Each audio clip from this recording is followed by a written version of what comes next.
información, de desinformación que está apelando a nuestros sentimientos, y cuando se remueven nuestras historias personales no hay, digamos, dato objetivo que se pueda comprender para entender una situación que ya de por sí siempre es delicada, siempre cuesta mucho que el tema cárceles ingrese en la agenda política, que se tomen decisiones en ese ámbito y que se tomen decisiones que respeten los derechos humanos. Es mucho más fácil, o estamos más acostumbradas a escuchar, a leer distintos tipos de medidas que son de carácter más punitivo, ¿sí? Más coercitivos, y no que tengan que ver con entender que hay un problema social y que necesitamos medidas que puedan atender a esa problemática para ir subsanándola hasta el punto de poder desarrollar una alternativa de abordaje, ¿sí?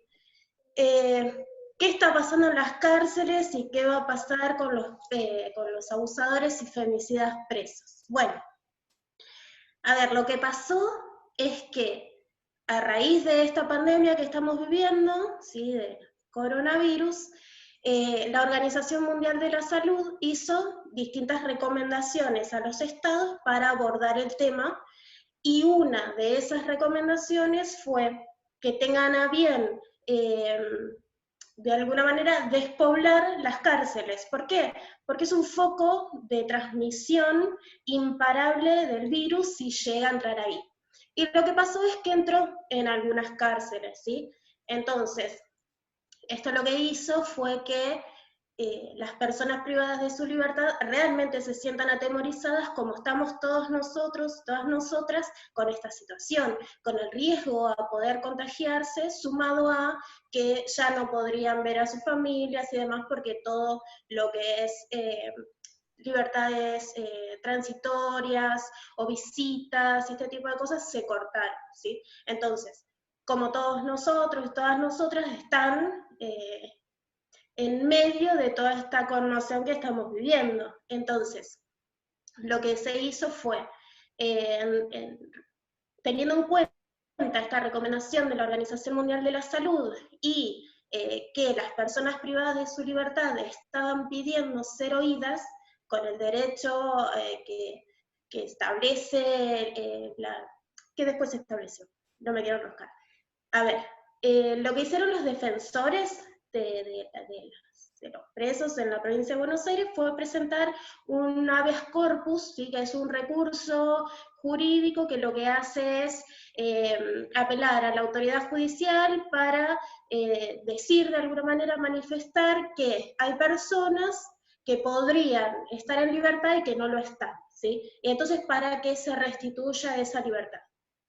Eso a grandes rasgos. Entonces, lo que pasó es que ese habeas corpus se presentó al Tribunal de Casación de la Provincia de Buenos Aires, ¿sí?, que es un organismo judicial que lo que hace es restituir esas libertades, si se quiere, ¿no? Es como el organismo que tiene la potestad de decir, bueno, a ver, hay estas personas, están presas, se estableció esa situación, bueno, el único que tiene la autoridad para poder revertir esas prisiones es casación.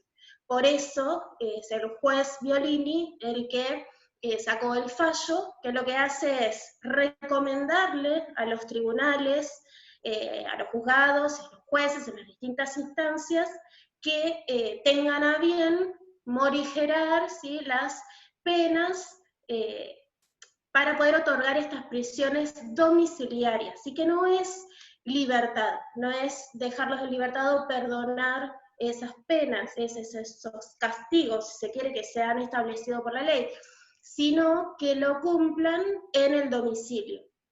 A su vez, también establece algunas diferencias en lo que tiene que ver con lo que son las penas por delitos leves y las penas por delitos graves, ¿sí? Lo que son los delitos graves son los que están considerados con violencia, violencia de género, armas, lo que pueda resultar peligroso para esa víctima que se encuentra afuera, digamos, ¿no?, en libertad.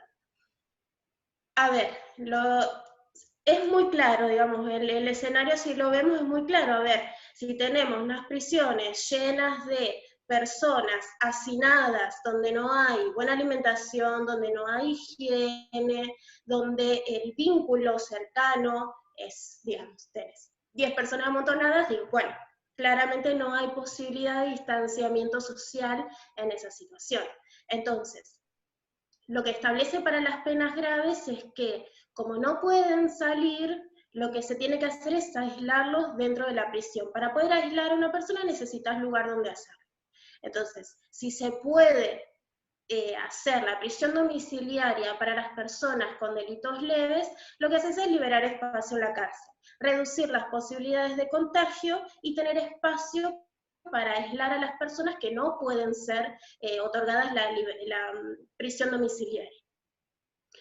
Por otro lado, lo que se hace en relación a que esta problemática de salud en las cárceles es una problemática de salud pública, es evitar que la cadena de contagio sea tan grande que se saturen los hospitales. ¿Por qué? Porque si una persona se contagia de coronavirus, no va a ser atendida dentro de la cárcel, porque las instalaciones no tienen la capacidad para poder abordarlo. Entonces vamos a tener nuestros hospitales y todas las camas que se fueron sumando para atender esta situación saturadas. Entonces es como decir, bueno, no valió de nada hacer toda esta cuarentena, porque si de un momento al otro se te va a saturar así el sistema sanitario por esta situación, entonces, bueno, la OMS, como en las distintas recomendaciones que hizo, esta es una más.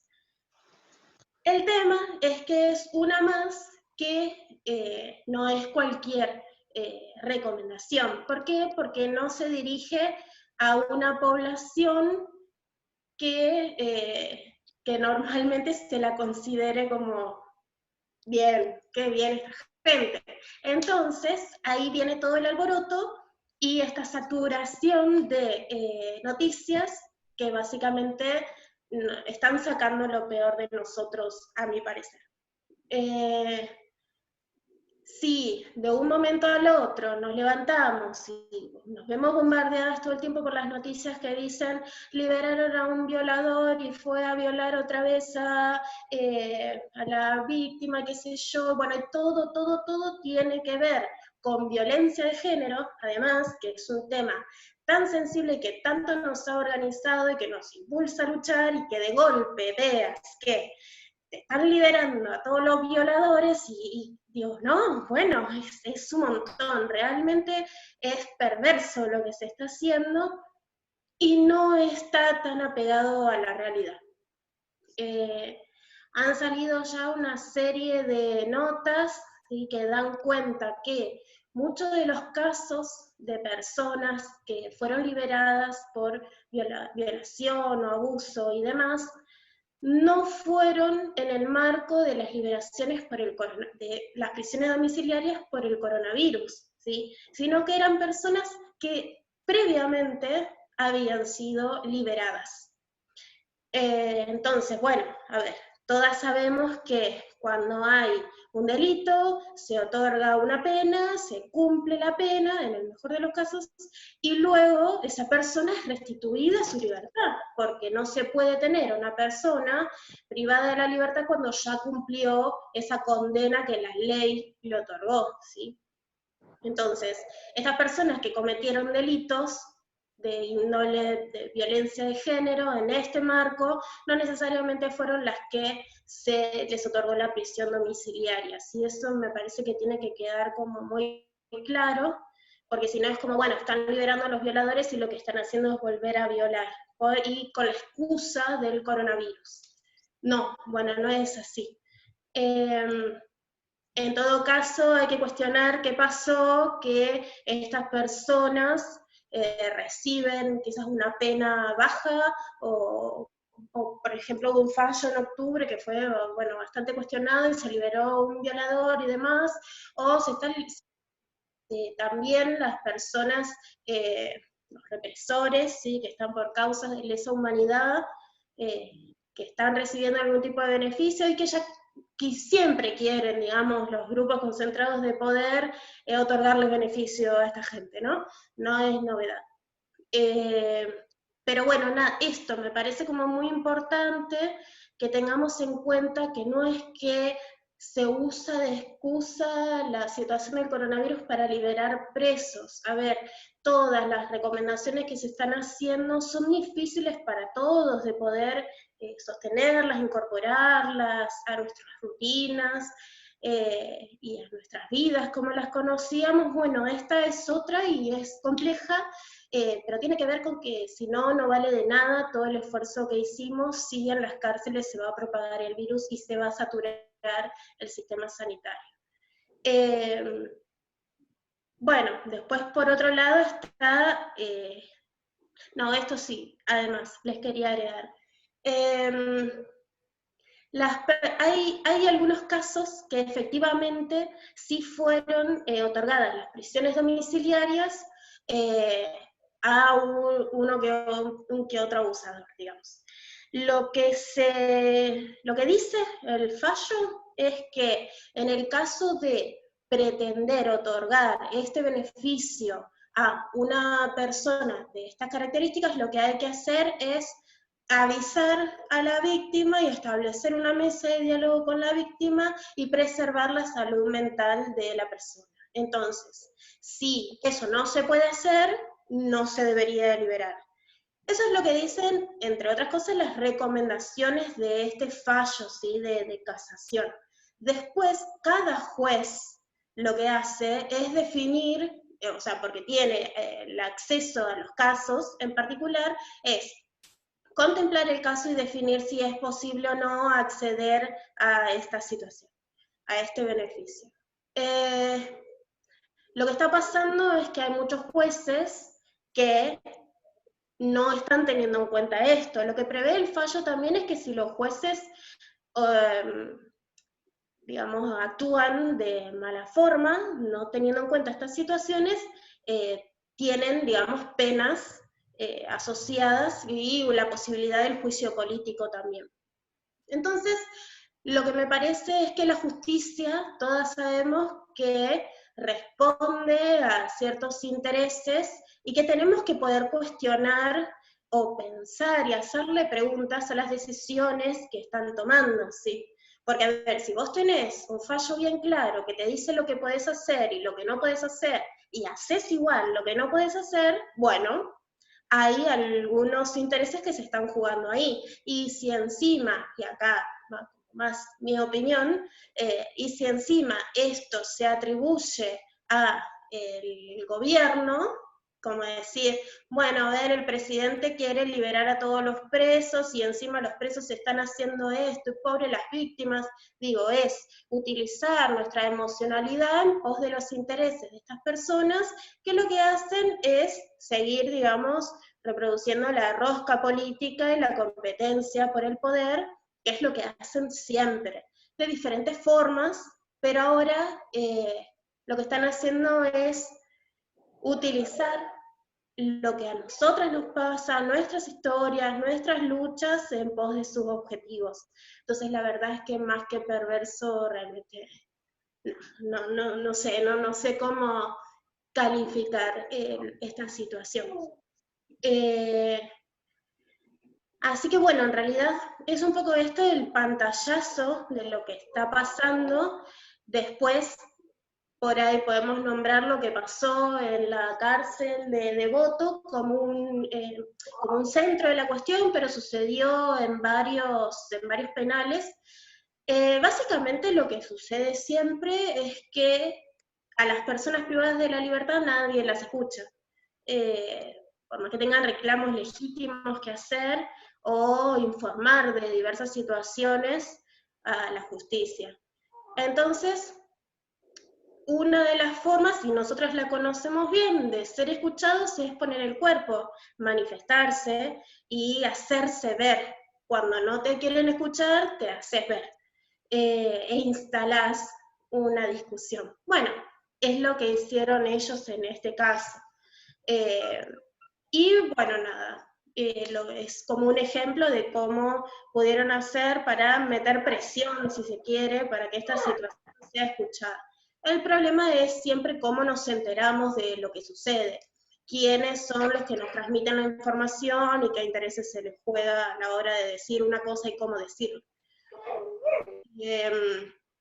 Así que bueno, eso por un lado. Y después, ¿qué va a pasar ahora con las personas que se les otorgó esa prisión domiciliaria y no correspondía? Bueno, ya se empezaron a revocar algunas de esas, ¿sí? Cuando sucede algo así, que además toma tanto revuelo mediático, lo que pasa es que se vuelve para atrás en esas decisiones. El punto es que ya el mal, el problema ya lo causaron, porque todas nosotras, la verdad es que no la pasamos nada bien con toda esta situación. El problema es que, y he escuchado mucho, y a todas creo que se nos ha pasado por la cabeza en algún momento, aunque decís, no, esto no está bien, el decir, estas personas no tienen que salir nunca más de la cárcel, que se mueran ahí porque todo el mal que hicieron y demás. Ahora, si nosotras pensamos de esa manera, y esto, bueno, siempre lo debatimos, a ver, si decimos, bueno, a todos los tipos que cometieron femicidio, abusos y demás, los metemos presos, eso tiene un tiempo de condena, después de ese tiempo saldrían en libertad, probablemente lo vuelvan a hacer, porque en las cárceles no hay un real trabajo de construcción, si se quiere, para tomar sentido de lo que son nuestras prácticas y poder modificarlas y reinsertarnos en la sociedad y demás, va a seguir pasando. Entonces, digo, si tenemos una sociedad machista, va a seguir habiendo machistas y va a seguir habiendo femicidas, y eso ya lo sabemos, y no los podemos meter a todos en la cárcel y que después salgan y no pasa nada. Digo, es un círculo que no se corta nunca. Como lo mismo, digo, si la gente a veces opina, bueno, hay que matar a todos los chorros, y esto fue, esta frase, por ejemplo, fue tomada como el ejercicio de la política pública en algún punto, pero si decimos hay que matarlos a todos, a los chorros, y seguimos teniendo un sistema que reproduce desigualdades y por lo tanto las posibilidades de hacer daño a la propiedad privada del otro, y además es un daño que está asociado con la violencia, porque la desigualdad lo que hace es causar injusticia, y la injusticia causa dolor, bronca y violencia. Entonces, digo, haciendo un paralelismo, a ver, acá tengo, está. Es la misma situación, digamos, si seguimos teniendo sistemas desiguales, en este caso, digamos, económicos, políticos, culturales, de género y demás, vamos a tener también personas que son el resultado de esos sistemas desiguales. Por lo tanto, esas acciones no van a ser modificadas si no podemos modificar la lógica en las cuales concebimos al otro, concebimos la sociedad y básicamente, digo, la vida, ¿sí? Entonces, nada, esto, ¿no? Como dejar un poquito esta reflexión también cuando hablamos de que son las personas privadas de su libertad, son personas que están castigadas por cometer delitos que el sistema los lleva a hacerlo. Entonces, si no logramos poder transformar eso, va a seguir pasando, nos vamos a seguir quejando de lo mismo y vamos a seguir sintiendo el mismo dolor. Porque, bueno, ahora está pasando por el coronavirus, pero como dije antes, las personas cuando se condenan son liberadas. Y sí, ya sabes, sí, siempre discutimos también, bueno, sí, le dieron tantos años y nunca nos parece justo. Porque no es justo, no hay una cantidad de tiempo que sane el dolor que uno siente. No hay. Pero creo que este momento en el cual es la justicia el principal protagonista de estas situaciones, es donde más tenemos que poder cuestionar ese rol que la justicia está teniendo, y no enmarañarnos en todo en toda esta bola de información que nos quieren meter y solamente discutir ese dolor que sentimos. No, ese dolor lo tenemos que transformar en organización, y ya lo sabemos, pero nos desbarata cuando pasan estas cosas. Entonces es cuestionar a la justicia, lo que hacen sus intereses, ¿para qué? Si responden a esa justicia que necesita esta sociedad o simplemente de vez en cuando firman algún fallo, meten a alguien preso o lo liberan, digamos. La verdad es que tampoco es que nosotras estamos pendientes de qué está pasando con el sistema judicial. Y la verdad es que es el poder del Estado que más marca las desigualdades, porque lo que hace es legitimarlas. Entonces, bueno, nada, me parece que por ahí les tiene algunas cosas, por ahí podemos charlar un poquito. Buenísimo, gracias Eli. Muy bueno escucharte siempre. Vamos a arrancar con las intervenciones. Está Aldana primero que quiere hacer una pregunta, así que vamos a habilitarla. Aldana. ¿Una pregunta? ¿Qué tal, chicas? A todas, a todos. Ahí. ¿Escuchan? Sí. ¿Qué tal? Esperen que no. Yo tenía una pregunta. ¿Sí? ¿No? Ah, ¿no? Ah, yo estaba esperando que vos preguntes. No. Por ahora no estaba escuchando, no tengo ninguna. Bueno, ¿querés aprovechar para decir algo o pasamos la palabra? Pasen. Prefiero seguir escuchando un poquito más. Dale. Bueno, ¿quién quiere, no sé, Creo ahí que está, Laura. Laura. Dale. Hola, ¿se escucha? Perfecto. Ahí levanté la manito, ahora no sé cómo bajarla. Yo te la bajo. Bueno, perfecto. Bueno, varias cosas tengo. Por un lado, respecto del debate, ¿no? Hay un debate de algunos organismos de derechos humanos y de organizaciones populares. Me parece que, bueno, yo ayer cuando vi el flyer, digamos, de esta exposición, también se me generó esta misma pregunta, que voy a hacer ahora, si es el momento de dar este debate, ¿no? Si es el momento de dar el debate respecto de, bueno, las condiciones en las que vive la población que está privada de su libertad en Argentina, teniendo en cuenta lo que están haciendo los medios de comunicación y la puja de poder que hay para tirarle este fardo al gobierno de Alberto. Eso por un lado, porque leí, por ejemplo, una nota de una revista digital que creo que se llama AdFem, algo así, que hablaba de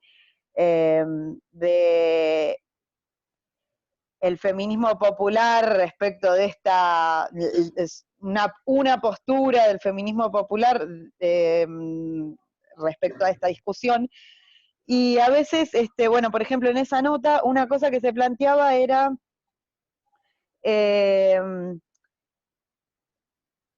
bueno, bien desde dando ese debate, ¿no? De como comprendiendo, digamos, a los presos que ponen en discusión esto en este momento y planteando, bueno, si todas las decisiones, una de las cuestiones que decían era, por ejemplo, si todas las decisiones respecto a cómo abordar este momento de emergencia sanitaria para la población en general las toma el Ministerio de Salud, ¿por qué no es así para la población carcelaria? ¿Por qué esas decisiones las toma la justicia y no las toma también el Ministerio de Salud? ¿Se escucha lo que estoy diciendo? Porque se me trabó a mí la pantalla. Sí, yo escucho. Ah, bueno. Bueno, y en eso me parece que, digamos, me parece que como que hay una visión, yo no sé si es una visión generalizada o si era la visión de esta nota.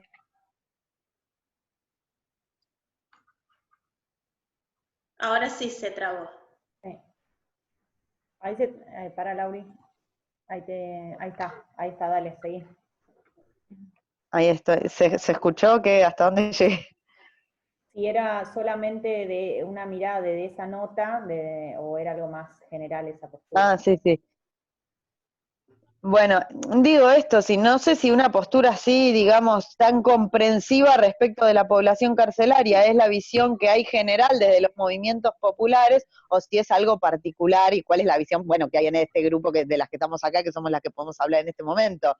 Porque a mí me parece, digamos, que es muy complejo dar este debate en este momento, sin caer en lo que proponen los grandes medios de comunicación.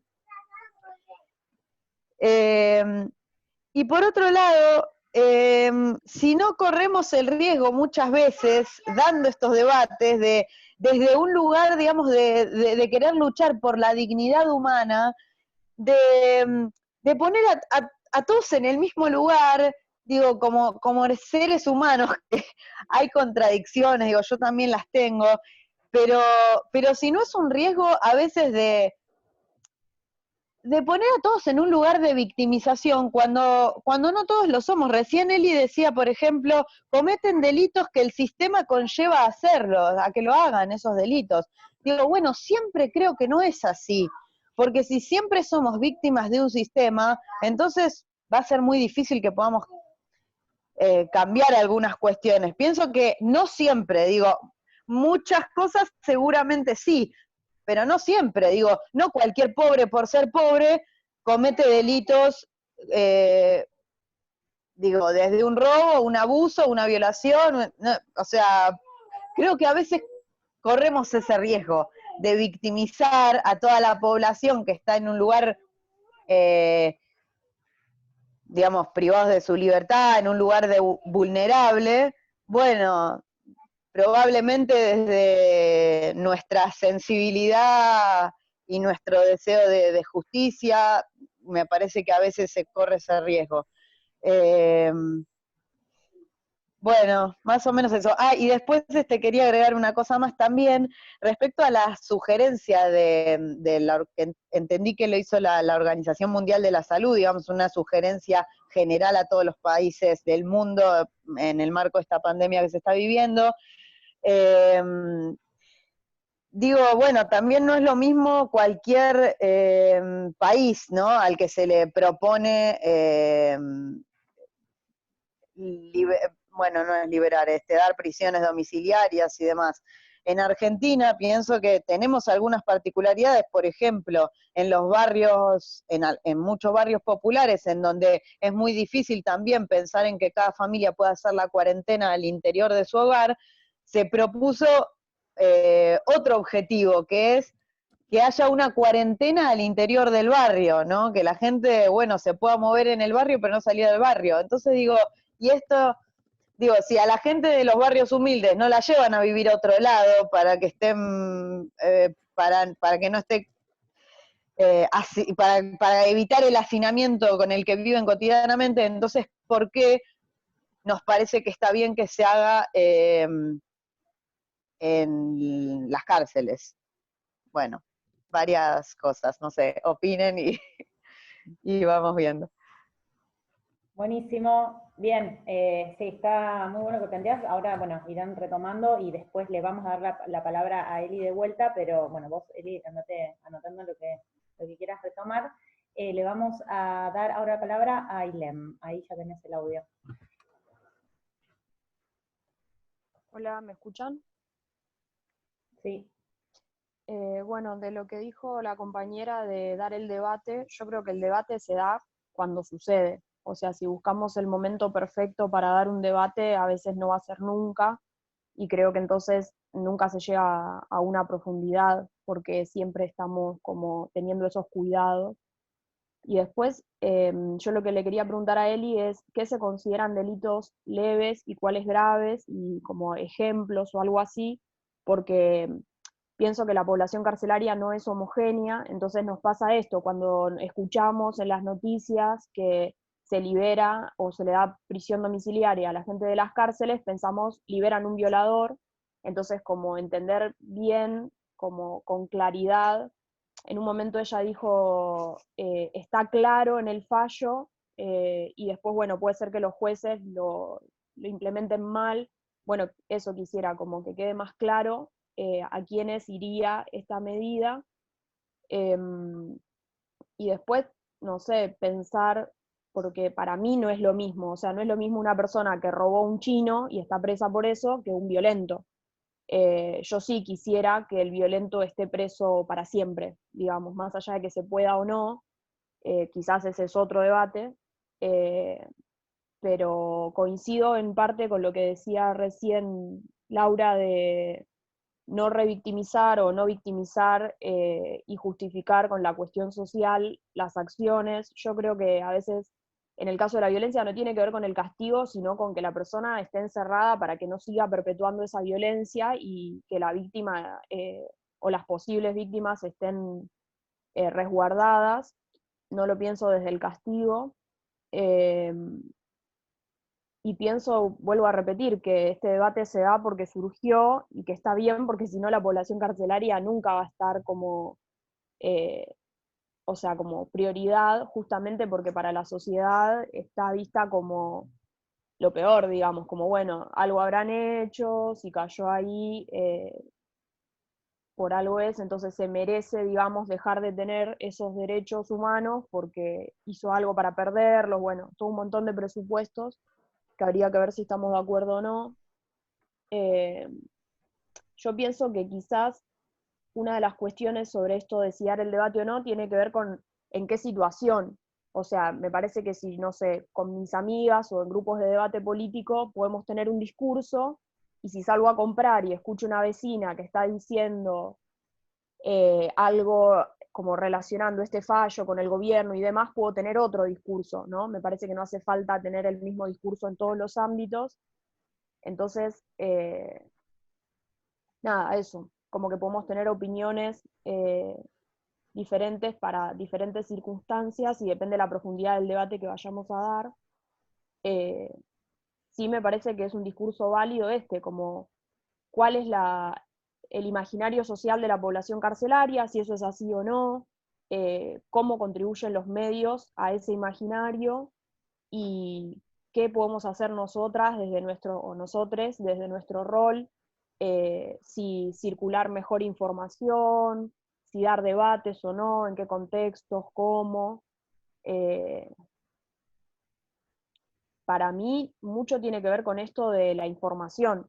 O sea, los medios hacen circular cierta información para generar algo, entonces yo creo que desde nuestro lugar se puede como o hacer circular otra información o sobre esa misma información hacer otras preguntas. Eso nada más. Gracias. Bien, buenísimo. Muchas gracias, Ailén. Yo, bueno, me anoté unas cuantas cosas, también después voy a pedir la palabra. Quien quiera, ahora le vamos a dar la palabra a Yanko, quien quiera ponga ahí la manito esa para, o manda por el chat, así después de Yanko vemos quién interviene. Ahí estás. Hola, ¿se escucha? Sí. Bueno, me puse nerviosa, perdón. Esto no sé si lo ha explicado Eliana, porque capaz que puede ser cuando me levanté, me fui hablando todo esto de lo de las cárceles, lo de salir. Siempre escuché todo en masculino y quería saber si esto podría llegar también a pasar en las cárceles de mujeres, donde también es un lugar grande de foco de infección, que puede ser, que también donde hay niñas, y también se me vino un montón de dudas también sobre qué pasa con nuestras compañeras trabas y trans que están en la cárcel. Nada, eso, son dudas.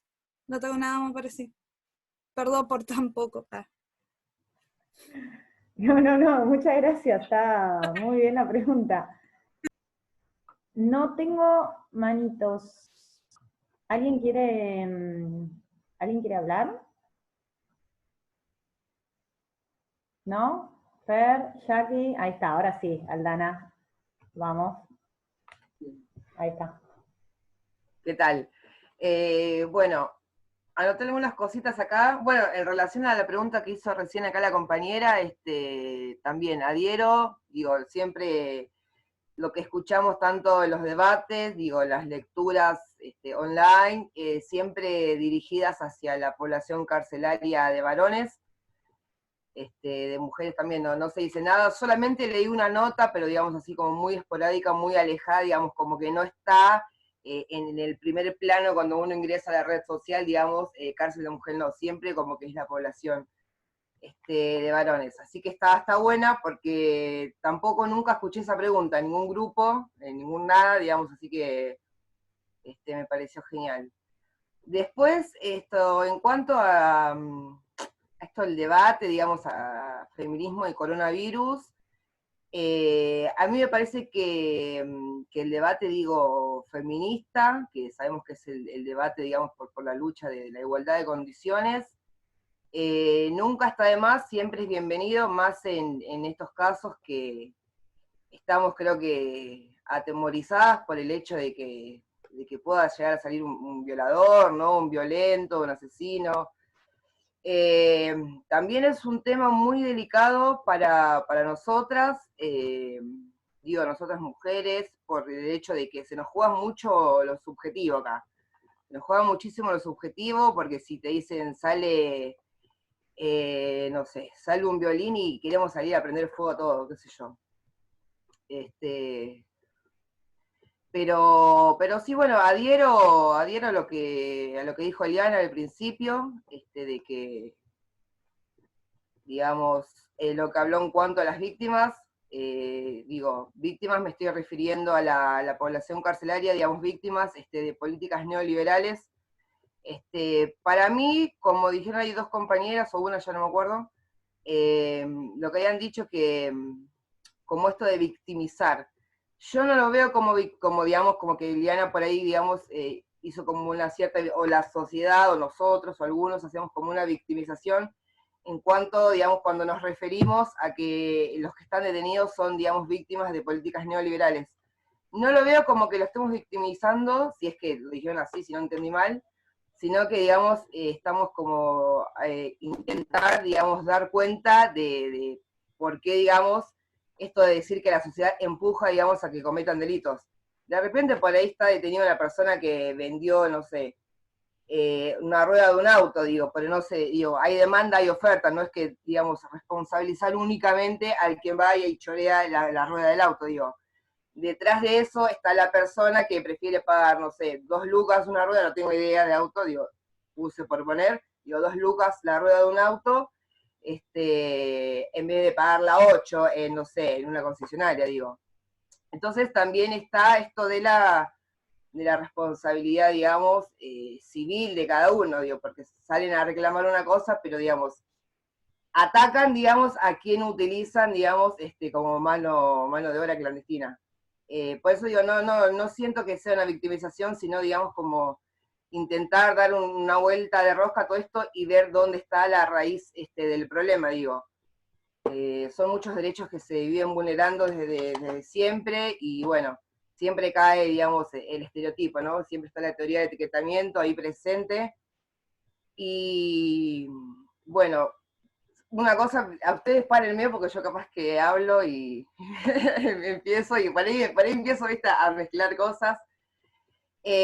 Después quería mencionar algo que yo hice el otro día, un posteo en Facebook, digamos, en una vinculación en cuanto al fascismo, al fascismo, y no, en cuanto a, no sé qué iba a decir, pero bueno, la cuestión es la siguiente, que por ejemplo, no sé si se enteraron, bueno, del preso, que salió en primer plano, todo marcado, que salió un meme diciendo que estaba preso por haber violado a una niña de 14 años, y entonces como que, digamos, la observación que yo al menos hice, pequeña observación, pero bueno, la hice, es que nadie cuestionó si era verdad que había violado. Después supuestamente es mentira que está por venta de estupefacientes. Entonces, digo, a lo que quiero llegar, nadie cuestionó si era verdad que había violado, si era mentira. Digo, nosotros decimos, nos violaron, y ya enseguida está tu mamá dónde estaba, cómo estabas vestida, estabas borracha, estabas drogada, te llevaste 3 materias, repetiste tercer año, digo, tenés 2 novios, tenés 4 redes sociales, siempre hay el ataque, digamos, a la víctima, y bueno, nada, dice, digamos, como esa relación, ¿no? De que, y aparte, digo, fascismo por el odio, digamos, de la persona que está detenida. Y bueno, y ahí se suma todo de que piden derechos, que no tienen derechos nada. Bueno, me fui de mambo, le doy la palabra a otra, pero quería, digamos, mencionar el fascismo, machismo que hay ahí, porque jamás se puso en tela de juicio, de hecho lo salieron a reproducir por todos lados, digamos, estuvieron todos totalmente de acuerdo sin nada, sin haber investigado si era verdad o no, o sea, y le creyeron, siguen reproduciendo, digamos, sea coronavirus, sea detenido, sea el tema que sea, siempre, digamos, estamos como en una posición ahí muy fea. Así que bueno, no hablo más. Bueno, muchas gracias, Aldana. No, estuvo muy bien, gracias por participar. Fernanda, a ver, ¿querés hablar? Que decís que tenés una pregunta para hacer. Tenés el micrófono habilitado. Se te fue la imagen.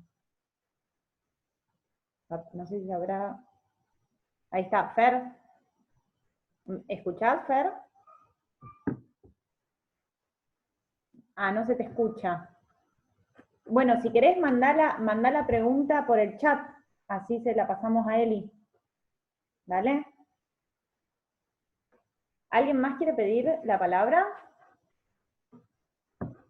Lau, vamos. No, hola, ¿se escucha? Sí. Sí. No, solamente hacer una acotación de que leí justo el otro día, de que el 96% de la población carcelaria es masculina. Son varones, bueno.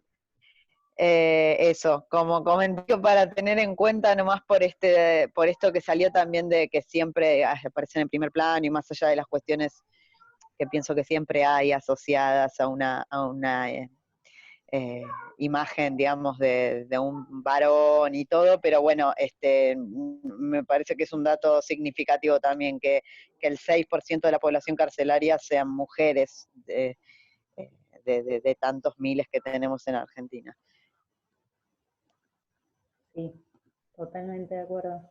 Bueno, si nadie más quiere hablar, yo pido la palabra a Florencia. Bueno, dale, Flor, después yo, y si alguien más se quiere sumar, digan, y después le damos a Eli. Lore, Jackie, muy bien, me encanta. Bueno, vamos con Flor.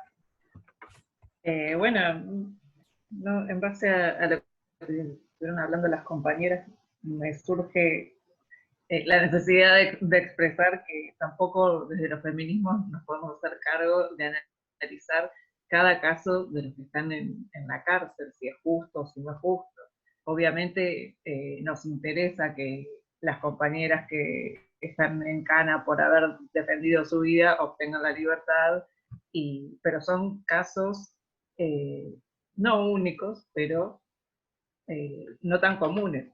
Entonces, como que justificar la salida de los presos por el coronavirus, para que alguna de esas compañeras que la está pasando recontra mal pueda obtener la libertad, me parece que no se justifica. Sí hay que apoyar los casos, pero que sepamos que son reales, porque si solo nos vamos a basar en la información que nos está transmitiendo los medios, ya sabemos que en realidad nos están transmitiendo cualquier cosa y que buscan que tienen otra finalidad. Pero ¿cómo hacemos para aprovechar que el tema está en boca de todos? Eso es algo que sí nos corresponde. Y creo que justamente es momento de alzar la voz en cuanto a las injusticias que se dan desde la justicia patriarcal. Entonces sí, desde los casos que sabemos que son reales, es momento de aprovechar que tienen la luz, el foco puesto ahí, para abrir el debate a ese espacio, ¿no? O sea, no es nada nuevo entre las casas en las que militamos feminismo, ¿no? Esto de la justicia patriarcal,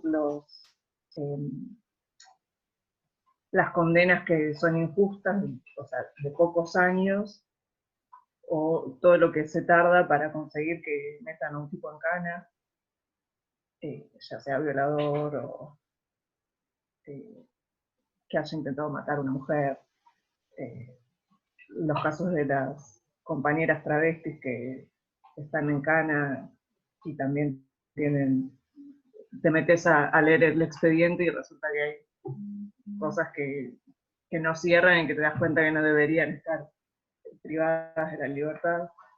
Bueno, entonces realmente aprovechar este momento para exponer esos casos,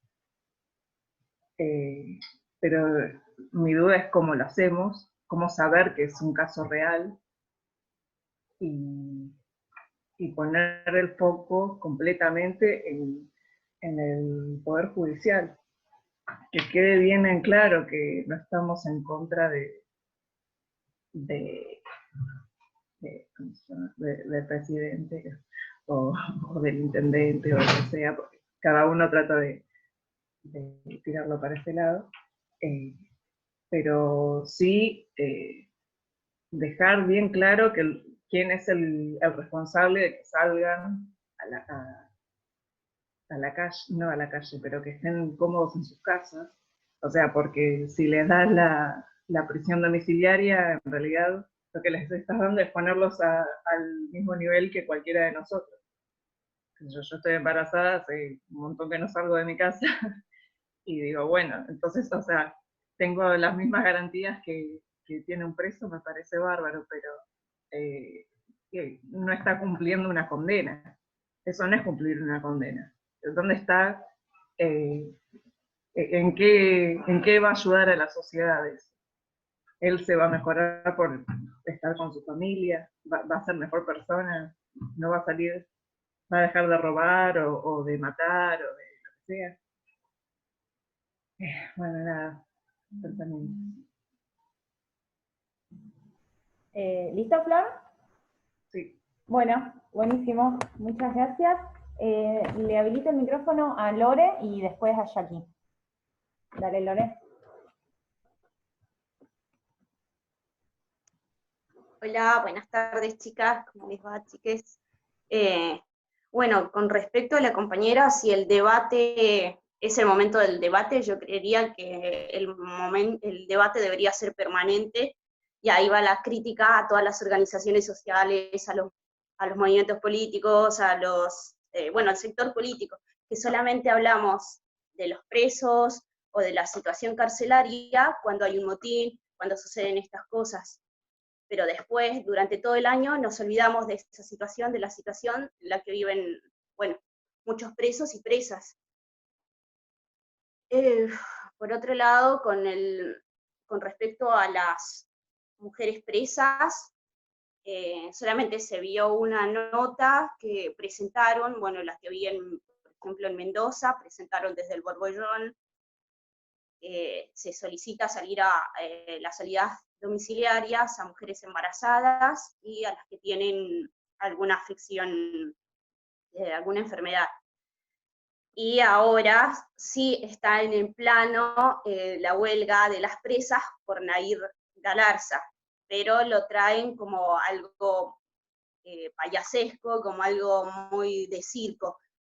Ponen la situación de las presas, porque Nahir Galarza supuestamente tuvo una huelga de hambre y bajó 2 kilos en su huelga de hambre.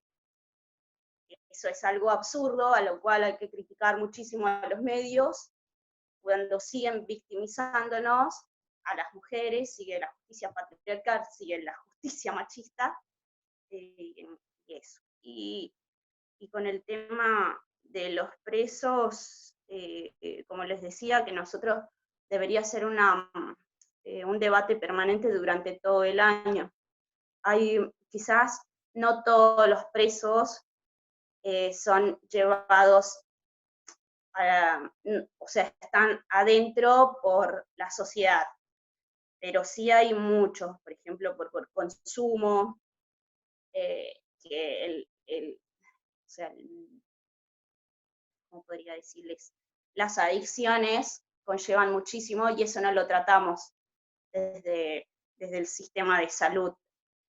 Que muchos consumidores están allá adentro y los toman como delincuentes cuando tienen una enfermedad.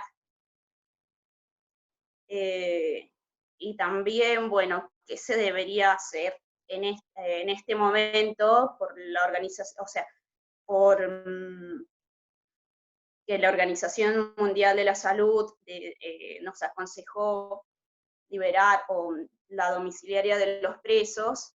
En muchos países se adecuaron lugares, tanto escuelas, tanto búnkers, etcétera, para alojar a esos presos que tienen situaciones de salud, o sí, más que nada de salud, que están comprometidos para alojarlos y tratarlos. Porque, bueno, es sabido que estamos desbordados, porque si llevamos a una domiciliaria, a un preso, nadie lo va a custodiar en su casa o en su domicilio. Y también exponemos a la familia del preso y exponemos a la sociedad. Puede ser algunos casos que sí digan domiciliaria, me quedo en casa, pero a veces no sé la realidad. Gracias. Buenísimo, Lore, muchas gracias. Vamos con Jackie, después con Tizian, después con Steffi y vamos a ir cerrando. Habilito a Jackie. Bueno, a ver.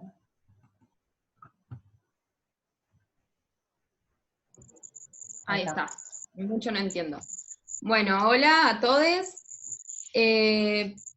Bueno, más que nada, hablar lo que ya venía diciendo Flor y Aldana, creo, cuando tocó el tema, hoy justo lo toqué en el grupo, cuando tocó el tema del preso musculoso, que yo les comentaba que muchas veces uno entra por ahí porque dice que compró unas flores o unos vasos y los vendió, y ahí adentro conoció más gente. Cómo el sistema o la cárcel en sí te lleva a tener muchos contactos y a veces entras y salís a veces como con más poder o con más contactos que te llevan a volver a hacer eso. Ejemplo, es un ejemplo tonto, pero entrás por comprar 25 a 100 pesos y salís de ahí teniendo contactos para poder comprar 50 a 100, o también pudiendo transar con los más pesados o con la justicia misma. Creo que la cárcel muchas veces lo lleva a eso, cuando tendríamos que luchar para que se les inculque un poco lo que es la cultura del trabajo, que muchos por ahí no lo tienen por la vida que llevan, lo que es una vida digna. Creo que tendríamos que pelear un poco más por eso. Digo esto a base de los comentarios que he visto, que nacen así, que son así porque nacen así, o porque quieren, y muchas veces es la vida que tuvieron o la vida que conocen. Eso por un lado. Después, ¿qué pasa con las familias que no quieren a los presos en su casa? Cuando les dan domiciliarias, y hay muchas familias que no quieren que ellos vuelvan a su casa. ¿Qué es lo que se hace en eso?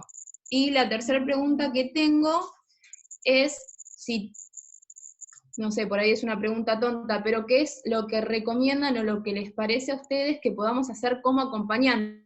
Porque sabemos, y he leído un poco, de chicas que están asustadas porque sus ex han salido de presos que no entraron por violencia, sino por robos, y ahora le dieron la domiciliaria y dicen, ahora que salió, me quiere caer a trompadas, me mandó mensajes, entró por robo, no por violencia, pero va a salir y yo no lo fui a ver en la cárcel, que sabemos que eso también pasa, que se vengan muchas veces porque no lo fuiste a ver, y hay un montón de chicas que están muy asustadas. Así que, ¿qué recomiendan para nosotras como acompañantes que podamos hacer? Que sabemos que venimos haciendo un montón de difusión. En caso yo, que estoy en pueblo, trato de hacer muchísima difusión, de si sos víctima, que me contactes, yo te acompaño y todo ese tipo de cosas, pero ¿qué es lo que más nos recomiendan que podamos seguir haciendo para ayudar a esas chicas que hoy están asustadas porque sus ex han salido de presos? Eso solo. Bien, buenísimo, genial. Gracias, Jackie, desde Lobos. Gracias. Ahora sí, vamos con Tiziana. Hola, ¿se escucha? Sí. Ah, buenísimo. Primero tenía una pregunta que sería cómo se darían los controles una vez que salen de la cárcel y van a sus domicilios, cómo se aseguran de que se mantengan en sus domicilios. Otra cosa que quería decir es que acerca de lo que se había hecho de no victimizar a los presos, en ese caso considero que sí son reproducciones de violencias, porque es como que este sistema, al crear políticas, al tener y sostener políticas que sostienen las brechas sociales y que terminan dejando un montón de población en la marginación, lógicamente va a haber un gran sector de la población que lo único que sepa hacer es reproducir violencia, porque es lo único que han conocido en sus vidas. Más eso, es tener esa comprensión, no nos encapsula a ser sujetos de comprensión. Obviamente también hay que tomar medidas porque no podemos permitir, o sea, que una persona que se desarrolló como violenta, más allá de entender por qué se ha desarrollado así, sí tenemos que tomar medidas para que esas personas no sigan violentando a terceros, a terceros. Y con este tema del coronavirus, me parece que es necesario tomar una medida de no tenerlos conglomerados en un mismo sitio, porque imaginemos que, no sé, una prisión en una ciudad grande, ¿cuántos presos puede llegar a tener? Hablo desde la ignorancia, pero 2.000, 3.000, 8.000, 10.000, o sea, imagínense un caso de coronavirus en ese lugar, podría saturar un hospital entero, o sea, o 2 o 3 o 5 hospitales enteros solo por haber entrado un caso que sabemos que es de una propagación exponencial. Entonces, sí creo que está bien tomar medidas y creo que también, a ver, si esas personas están encerradas, la única forma de que entre un virus sería a través de los mismos policías. Creo que los controles deberían darse más que nada en quienes entran y salen de ese lugar, en quienes tienen el poder de transmisión, porque, bueno, sí, por ahí está bueno el querer darles domiciliaria claro, digamos, determinar qué casos son productivos a la hora de dejarlos con domiciliaria y qué casos no. Porque, claro, si, como decía una compa, si es una persona violenta no se puede, no sería para nada producente. Y con respecto a lo que decía la compa recién de las mujeres que tenían miedo porque sus, eh, sus agresores no habían entrado por casos de violencia, sino por casos de robo o algo de otra índole, me parece que hay que incentivar a esa persona a tomar medidas y hacer una denuncia formal, y más allá del acompañamiento presencial o no presencial, pero más allá del acompañamiento psicológico, también creo que es importante hacer eso público a la justicia. Y bueno, también creo que esto nos sirve para replantearnos, porque lo que me llamó la atención, apenas empezamos a hablar de este tema, algo que dijo Eli, que hubieron casos de violencia de género en personas que habían salido de prisión, pero no por la medida de coronavirus, sino que porque habían cumplido con el tiempo que se les había enjuiciado, ¿no?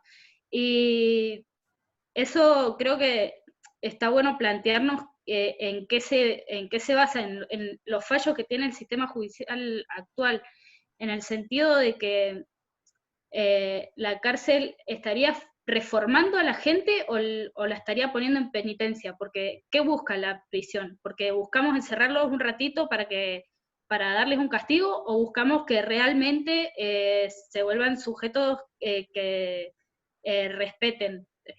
O sea, me parece que si lo que buscamos es reinsertarles en la sociedad, las políticas deberían ser justamente de una transición psicológica, no solamente mantenerlos encerrados y que no vean la luz del día. O sea, como decía una compa, el hecho de la cultura del trabajo, es más, no dejarles salir si no pasan, no sé, una prueba psicológica o cosas así, pero me parece que eso, que sea por tiempos y no por qué tan preparadas estén para desarrollarse en sociedad sin andar violentando, es como otra cuestión. Bueno, y eso, y si nos pueden informar de cómo serían los controles, o sea, si alguien sabe, es una duda que se me presentó. Bueno, y nada más.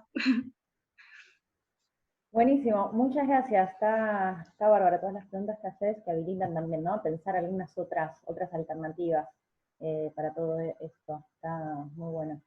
Habilito micrófono a Steffi. Ahí está. Hola. Hola, ¿cómo están a todos? Bueno, yo tengo un montón de preguntas, igualmente no leí el habeas corpus, aviso, lo tengo que leer, pero sé de que, bueno, supuestamente es para delitos menores y para las personas que son inmunodeficientes, ¿no? Yo creo que sí, que es verdad que las personas privadas de la libertad, como dijo Eliana, cometen delitos que el mismo sistema los lleva a cometerlos. Esa afirmación no creo que tenga nada que ver con victimizar a los delincuentes, sino que nos sirve para visibilizar que algunas problemáticas pueden ser transformadas, algunas personas pueden dejar de caer en ese círculo, digamos, del delito. Realmente se pueden restituir algunos derechos. Pero en el caso de los asesinos, violadores, torturadores, se comprueba que son psicópatas, no en el sentido de que están enfermos. La psicopatía es una característica mental y de la psicopatía no se recuperan. Entonces me gustaría saber qué piensa Eliana como operadora social que trata quizás con algunas personas privadas de la libertad, con respecto a ver si coincide conmigo de que no se recuperan, ¿sí? Y después otra cosa que tengo que me produce mucha contradicción es, ¿quién asiste a los inmunodeficientes que están en prisión domiciliaria? Porque los largamos así. ¿Realmente esa es la solución? ¿O la solución sería llevar la salud a la cárcel?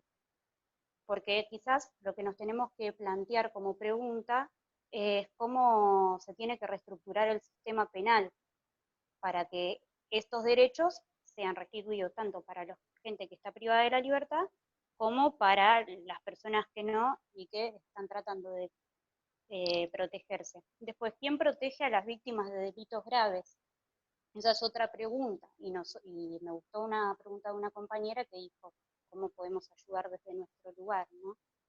Después sabemos que hay compañeras que son madres, que no podemos tampoco no ser empáticas a pesar de que hayan delinquido y entender de que quizás tengan que ir y relacionarse con sus hijos, porque si hay un aislamiento, si no les dan esta prisión domiciliaria es muy difícil que puedan cumplir su rol en la sociedad, digamos, que el día de mañana van a salir y van a tener que relacionarse con sus hijos.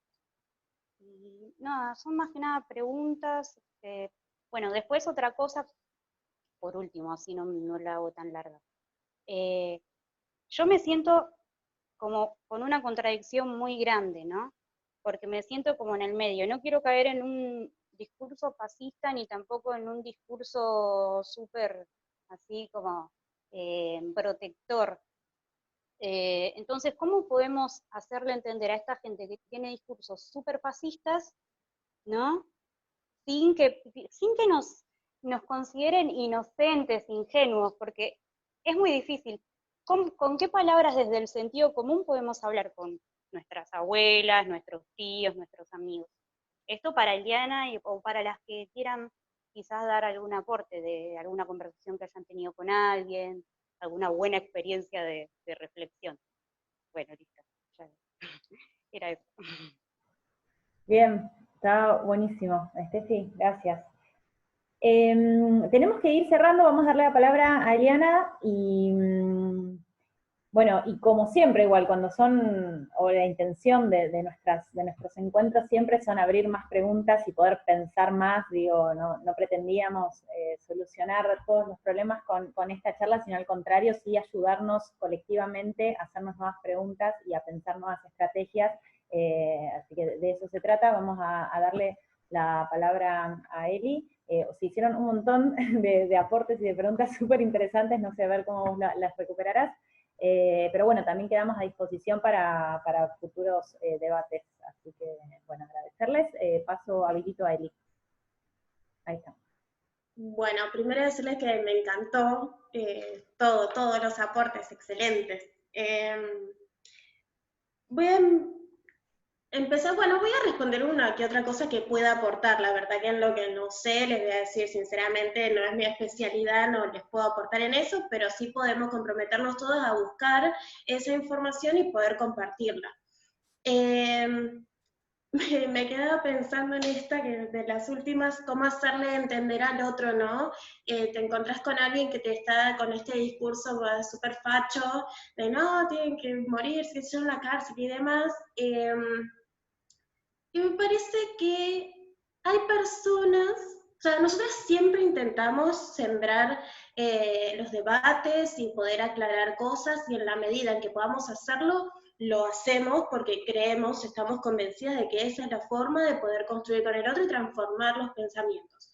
Ahora, hay personas que realmente están tan cerradas en esa situación que no sé, y es una apreciación bien personal, yo no sé si vale la pena gastar nuestra energía en eso. Entonces, se me ocurrió estos días que hay algo que le importa a esas personas y es ellos mismos. No les importa al otro. Entonces, si nosotros le decimos, bueno, pero si tenés a todos los presos que se contagiaron de coronavirus y te saturan el hospital cuando vos o tu familia o alguien necesite, no va a tener cama. Entonces, digo, como que, ¿preferís que todos los presos se contagien del coronavirus y te saturen el hospital? O bueno, hagamos algo para que vos, si lo necesitas, puedas acceder a ese derecho. Digo, es horrible lo que estoy diciendo, pero hay gente que medio que lo entiende así. Así que por ahí, yo no sé si es una buena estrategia o no, pero creo que también nos despeja un poco la mente a algunas personas. Después, bueno, si es el momento para debatir ahora creo que lo contestó Lore, o por lo menos yo coincido con eso, creo que nosotras estamos un poco entrenadas a dar respuesta inmediata a las cosas que van sucediendo, y un poco que eso nos organiza también, por más que tengamos otros parámetros, lineamientos, convicciones generales, digo, pero son esas convicciones generales las que hacen que podamos tener una respuesta inmediata ante distintas cosas que van sucediendo. Pero sí me preocupa que no nos enganchemos en debatir lo que el otro quiere que debatamos. Entonces, como bueno, tratar de ver ahí esto, con quiénes vamos a debatir, de qué forma, apuntar a lo que podemos, lo que no podemos lo dejaremos para más adelante, porque creo que esto de la cuarentena y el coronavirus en realidad no está trayendo temas nuevos, lo que está haciendo es ponerle más énfasis a todo lo que ya nos venía pasando como sociedad. Entonces digo, momento para debatir vamos a tener y mucho. Entonces, bueno, nada, como ir equilibrando esa situación. Después, bueno, sí, varias cosas que salieron en relación al rol de las cárceles, ¿no? Me parece que combatir la violencia con más violencia sabemos que no sirve, y la cárcel un poco lo que hace es eso.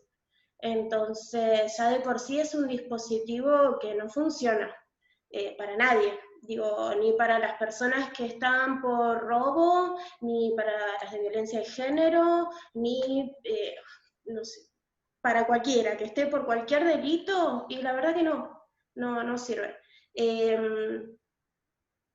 Eso, creo que hay que construir otro abordaje, no creo que sean las cárceles el dispositivo para esto, y sí creo que se trata de construir un proyecto de vida apegado a la ley, no de que se recuperen o algo de eso, no, sino poder pensarnos en el marco de la ley para desarrollar nuestras vidas. Y eso es muy difícil cuando la ley no te protegió antes, ¿no? Cuando el Estado no estuvo antes, poder entender eso es muy difícil para la persona que lo transita. Pero bueno, mi opinión es que es por ahí, donde hay que apuntar es desde ese lado, y en el caso de los que están por delitos de género, creo que sí, el abordaje es de deconstrucción, no es de meter que no te dé la luz del sol y bueno, y ya está, así se va a sanar. No, para nada. Bueno, y Lauri preguntaba que por qué no puede tomar la decisión de las libertades o ver qué hacer el Ministerio de Salud y si lo hace la justicia. Bueno, eso es básicamente porque no tiene competencia. Lo que hace el Ministerio de Salud, como cualquier ejecutivo, pues dar alguna recomendación, en este caso el Ministerio de Salud, porque es el que está encabezando todas las recomendaciones que tienen que ver con el coronavirus. Pero el que toma la decisión, el cómo y demás, y es el Poder Judicial. Eso no hay forma de cambiarlo porque está así estructurado, digamos. En relación a lo de victimizar, bueno, sí, siempre está esa delgada línea de caer en ese lugar y a veces se puede interpretar así, y las personas también, digamos, que están del otro lado del discurso y se suelen agarrar de eso para anular nuestra opinión, ¿no? Creo, como decía una compañera, que no sé si era Lore, me gustó mucho lo que dijiste, evidentemente, que... a ver, ¿qué lo quiero decir? Bueno, no, esto, que es comprender la situación. O sea, nosotras, para poder pensar en términos de políticas públicas o de cambio, transformación de una problemática social, lo que tenemos que hacer es poder comprenderla en sus distintas aristas para pensar un abordaje y una transformación de eso. Entonces, bueno, es básicamente eso. En relación a los delitos leves y graves, bueno, la diferencia que se hizo fue considerar a los graves lo que tiene que ver con delitos que fueron cometidos con violencia y armas, y bueno, graves en términos del daño que ocasionó al otro, tanto material, bueno, pasa que yo les quería leer concretamente la definición, que es lo que dice el fallo, pero bueno, las invito a que lo busquen, que pongan el fallo, casación, Víctor Violini, que es el juez, y está bien detallado eso, para que quede bien claro qué es leve y qué es grave. No lo leo ahora porque son varias cosas para decir y por eso, pero lo tengo ahí. Bueno, después... A ver, ¿qué podemos...? Bueno, en esto de qué podemos hacer nosotras, bueno, sí creo en lo que decía la compa de circular información real y hacerle preguntas a esas informaciones que nos están llegando, coincido plenamente, creo que es por ahí. Y después en relación a las cárceles de mujeres, sí, el delito está masculinizado, por eso es que hablamos siempre de los varones, de las cárceles de varones. Básicamente porque el ejercicio de la fuerza, del poder, de la violencia está asociado a lo masculino, entonces por eso básicamente es la masculinización del delito. Y sí, hay un 96% de personas privadas de la libertad que son varones y un 4% que son mujeres. Este fallo aplica a todas las personas que están privadas de libertad, no tiene que ver con su género en este caso, sino con las causas y las condiciones de salud que cada persona tenga. sí se asocia, sí, a los grupos de riesgo que estableció el Ministerio de Salud, es a los que se les considera la posibilidad de esta domiciliaria, cruzado ese dato con el tipo de delito que haya cometido, si es leve o si es grave. Bueno, creo que el odio a los presos es el castigo social que se les impone, digamos. Alguien tiene que pagar toda esta situación y bueno, son los presos, les tocó a ellos, digamos. Creo que es eso, básicamente. Cuanto más odio y rechazo hay hacia una cuestión, más castigada es y menos la gente se preocupa por si está bien aplicada la ley o no. Eso es lo que creo yo. ¿Cómo se controlan las prisiones domiciliarias? Bueno, ¿qué tema? La realidad es que se supone que una domiciliaria está asociada a una pulsera, ¿sí?, electrónica que controla el movimiento de la persona privada de libertad. Bueno, como ya sabemos, nada funciona como tiene que ser, y no tengo el dato claro, por eso no quiero decir concretamente está pasando tal o cual cosa, pero sí conozco casos previos a lo que tiene que ver con el coronavirus en donde se han otorgado domiciliarias sin pulsera porque tardaba mucho el trámite, por ejemplo. Funciona muy mal el sistema penal. Adicciones, sí, es una cuestión de salud mental. Ninguna persona debería estar presa por tener un problema de adicciones. Debería abordarse desde la salud y no desde la ley penal. Lo mismo que habían dicho esto de las personas, en este caso la habían llamado inmunodeficientes, bueno, digámosle grupos de riesgo. ¿Quién le controla la salud? Bueno, nadie, como los grupos de riesgo, digamos que somos cualquiera de todos nosotros que no estamos privados de libertad, y si hay que llevar la salud a la cárcel en ese sentido, para que puedan quedarse ahí igual. Bueno, en realidad lo que me parece es que ninguna persona que tenga un factor de salud tan grave puede ser abordada en la cárcel, tiene que estar en un hospital con una medida de salud, no es la cárcel el lugar.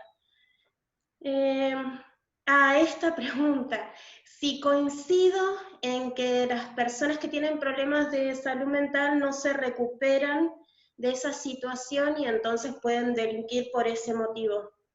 Bueno, la realidad es que yo no soy psicóloga y no quiero decir cosas que no son de mi ámbito. Yo soy educadora y creo profundamente en que las cosas se pueden abordar y mejorar desde la educación, el diálogo, las preguntas y demás. La realidad es que no puedo decir que eso es así. Sí creo que es una problemática muy compleja porque por una que otra cosa que toco de oído, puedo decir que es una falla en la socialización de la persona, es una internalización del otro, del mundo, de los sentidos, que es diferente a la de una persona que no tiene esa condición. Entonces, bueno, no sé, realmente eso no me atrevo a poder decir algo al respecto. Esto, muy importante. ¿Qué pasa con los ex ¿no? de las chicas que estaban presos, que pueden salir ahora por este beneficio de la domiciliaria y son unos violentos aunque no hayan entrado en cana por esa situación? Bueno, la realidad es que lo que nosotras vamos a hacer o podemos hacer con esos casos es lo mismo que ya hacemos con otros casos. Digo, con cualquier compañera, persona que esté en situación de violencia y tenga miedo que el ex le pueda aparecer en cualquier momento a hacerle un daño, ¿sí? Es como de la misma forma que nos manejamos, ese acompañamiento que lo tratamos de hacer a más no poder. Y había una pregunta en relación a qué pasa cuando la familia de la persona privada de libertad no lo quiere recibir en el domicilio. La verdad es que no lo sé. Se me ocurre pensar que en este caso que por ejemplo el fallo prevé que tiene que haber una mesa de diálogo entre la víctima y la justicia para establecer si es posible esa domiciliaria o no. Se me ocurre pensar que por ahí puede ser algo de eso, cómo se aborde, pero la verdad es que no lo sé y lo voy a buscar porque me parece interesante. Y a ver si había algo más. Bueno, estos protocolos de prevención, ¿no? En cuanto a la gente que entra y sale de la cárcel. En este caso les puedo hablar de mi trabajo, cómo lo hacemos, que empezó esta semana, la verdad. Es un protocolo de actuación en el cual, cuando llegamos a trabajar, yo trabajo en el sistema penal juvenil de Capital, en el marco del Consejo de los Derechos de Niño, Niña y Adolescente, y es una residencia de menores que es semi-cerrada, ¿sí? No es de libertad restringida totalmente. Lo que hacemos es llegar, cuando ingresamos tenemos a disposición el termómetro, alcohol en gel, guantes, bueno, hay que tomarse la temperatura y dejar registrada la temperatura que tenés. En ese momento sale el otro operador que estuvo de guardia antes que yo en este caso, entonces no hay contacto ahí, se minimiza, digamos, el contacto en esa situación, y por otro lado, si la temperatura fuera de 37,5, que es la temperatura que se toma actualmente, lo que hay que hacer es, si esa persona solo tiene la temperatura y ningún otro síntoma, bueno, se le recomienda que vaya al médico, a la casa, llame al SAME, al número que tenga que llamar en cada jurisdicción, y si tiene algún otro síntoma más la fiebre, lo que se hace es aislarlo en ese lugar y dar aviso al sistema de salud. Entonces, bueno, no sé si en todas las cárceles hay un protocolo, la verdad es que no lo sé, pero bueno, les puedo contar eso, en ese caso, cómo se actúa. Y bueno, y creo que no hay mucho más. Que traté de aportarles en lo que sabía. Bueno, genial. Gracias, Eli.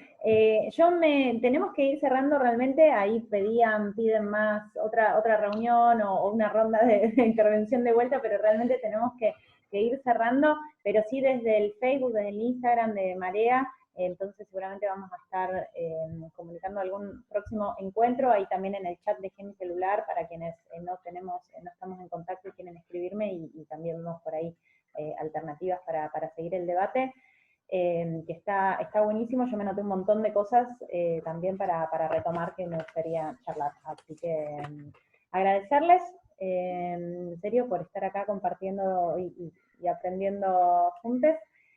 Bueno, nos vemos por las redes y nos volvemos a encontrar, espero próximo, que tengan un hermoso día del trabajador, la trabajadora, y sigamos organizados para salir de esta situación extraordinaria que estamos pasando de la mejor manera, ¿no? Se dice mucho si va a ser mejor, si va a ser peor o cómo va a ser. La verdad es que es difícil o imposible tener certeza, sino que va a ser nuestro presente y nuestra lucha de estos días también lo que habilite cierto futuro próximo. Así que a ponernos en eso. Gracias, chau.